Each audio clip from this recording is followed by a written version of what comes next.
Então, a geografia, enquanto ciência, e com este nome, geografia, ela surge através do trabalho de um cientista, de um filósofo, historiador, naturalista grego, chamado de Estrabo. Ele é considerado o pai da geografia, porque ele foi o primeiro a escrever uma obra, um livro, no caso dele uma enciclopédia, com 17 volumes, que ele vai dar o nome de Geográfica.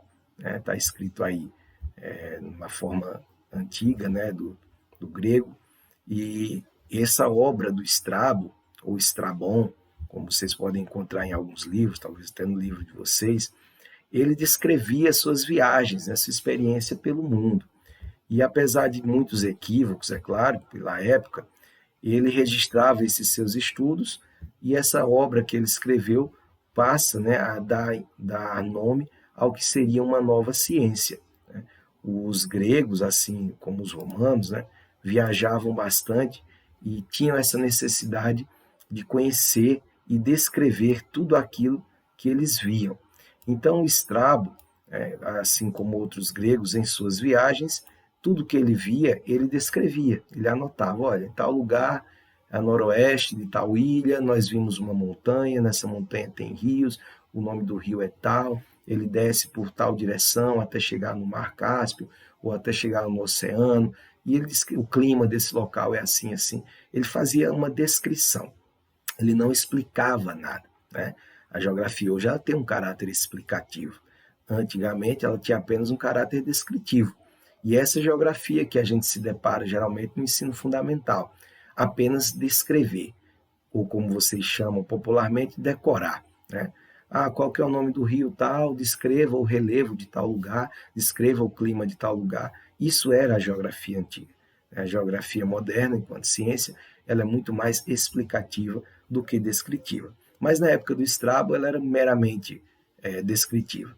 Então ele é considerado o pai da geografia, porque ele é o primeiro a criar uma obra onde ele vai sistematizar seu conhecimento e, ao invés de dar o nome de história natural, filosofia natural, ele chamou de geográfica. E esse nome ficou por ser a expressão pura do que ele queria dizer, descrição da Terra. Depois dos gregos, que foram aí considerados pais da geografia, outros povos vão se apropriar desse conhecimento, praticamente na mesma época, porque não havia muita distinção naquele período. Então, os árabes são considerados o que a gente chama de herdeiros da geografia grega. Eles herdaram os conhecimentos dos gregos por conta dessa expansão territorial dos gregos, e também depois dos romanos. Os árabes, que são uma sociedade muito antiga e muito desenvolvida, eles vão se apropriar de todo o conhecimento cartográfico, regional, climático, de relevo, que os gregos já produziam desde Estrabo. Então, muitos chamados grandes herdeiros da geografia grega são os árabes, ou seja, depois dos gregos serão os árabes os primeiros a darem sequência aos conhecimentos geográficos, resultando em muitos trabalhos que foram traduzidos aí do grego para o árabe. Então, os árabes recuperaram e aprofundaram o estudo da geografia, isso lá no século XII. Um cara chamado Al-Idrizi, ele vai apresentar um primeiro, aqui a gente chama de sofisticado sistema de classificação climática para a época. Hoje nós temos aí, depois da classificação de Köppen, que a gente vai estudar depois, nós temos todo o sistema de satélites, radares, que ajudam realmente a ter uma classificação climática precisa. Mas no século XII, o que os árabes fizeram, na pessoa do Al-Idrizi, era considerado algo sofisticado. Também, em viagens à África e à Ásia, outro explorador árabe, o Ibn Battuta, ele vai encontrar evidências concretas, de que, ao contrário que o Aristóteles, outro grego, falava, regiões quentes do mundo eram perfeitamente habitáveis. Vejam que as viagens eram extremamente, e ainda são, importantes para o conhecimento geográfico. Esses gregos, os árabes antigos, eles viajavam muito, não era pelo prazer de viajar, era pela necessidade de desbravar, de conhecer, de procurar recursos.